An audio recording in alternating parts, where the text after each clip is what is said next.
Are you being asked a lot Yeah. of questions about kids and health and back to school? Well, it's an interesting thing actually, because I was at a virtual conference last night from 8 o'clock till about 9:30, where we were discussing this exact thing and about the guidelines that were being published and are now published, and how this is going to affect us in the winter, all of us. And aside from that, I have my youngest has gone back to preschool now since Monday, and my older boy is going back to first class on Thursday. So it's very much the forefront of my mind. And it happened in my own house. I have a 6-year-old daughter, and she had she was saying her throat was sore. She had a runny nose. I'm like, is this related to COVID? What should I do then? My husband got it. I'm thinking of the vulnerable in my family. My parents are over 70, and the whole thing just has this knock-on effect. So can you remind us what the symptoms of the common cold are versus the symptoms of COVID-19?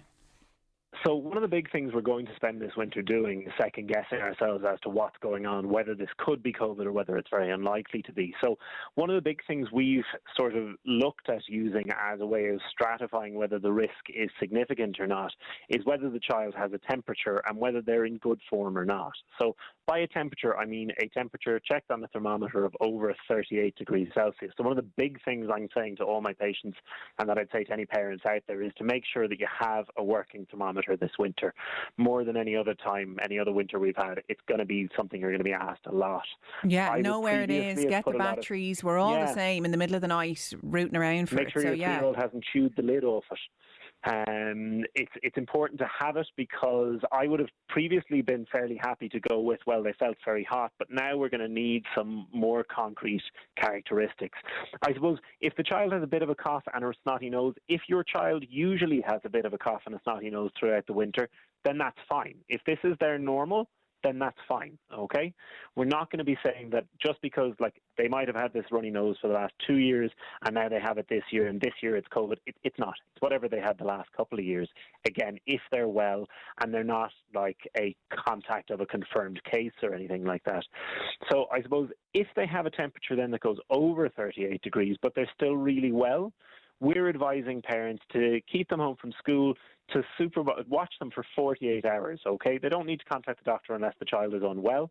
And if they get better within 48 hours, or if the temperature goes away and doesn't come back, then they don't need to be tested, and they can go back to school after that 48 hours then. Okay, but if they just had they can go back when their temperature is normal. If they just had the snotty nose and a bit of a sore throat, you would send them to school?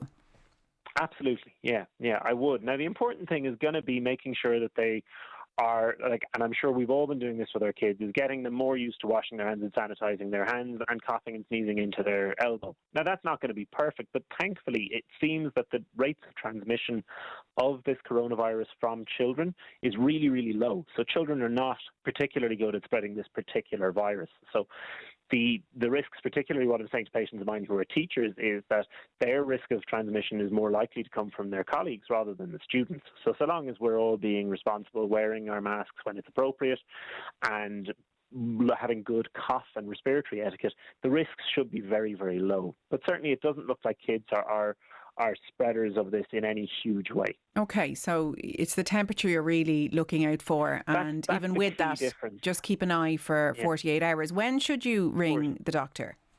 So I suppose there's a couple of symptoms which are really specific to coronavirus, to COVID. So if they lose their sense of smell, if they say that everything tastes funny, if they are in contact with a person who has a confirmed case, or if there's a very sick person at home. So by this I mean that there's someone who is substantially at specific medical risk at home, then it's a good idea to ring and to check and see what's going on.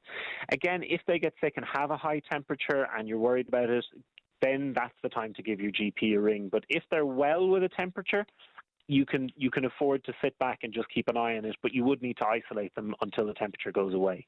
Can you remind people about the use of things like Nurofen and Calpol? Because even as a parent, I get a bit confused about how much and how little and how often.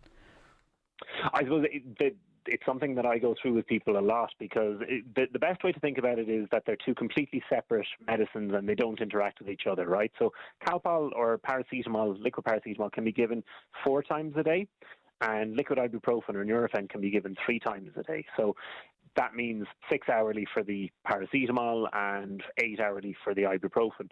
And if you stick to those rules, you'll be fine with it. I guess it's important to check the temperature. I would strongly recommend, particularly if you're worried that they might or might not have something coming on, don't be giving them ahead of the temperature starting. Like, don't be giving it to say, well, I give them that so they don't get a temperature. That's really what we don't want to happen, is kids going into these scenarios with a temperature that's been masked by the medication, and actually then having the illness in school. So really, if they have a temperature but they're quite well, and you know that you're going to be watching them over the next 24 to 48 hours, then by all means give them something to bring the temperature down, and they'll feel a bit more comfortable. But wait and see if the temperature comes back up. Don't just give it routinely to make sure to try and prevent the temperature going up.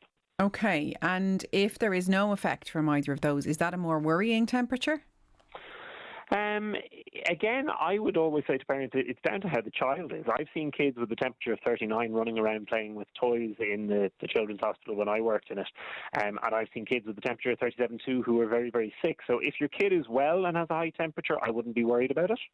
If your child is sick and if you're really worried about them being very, very sick, then you should get help at that stage.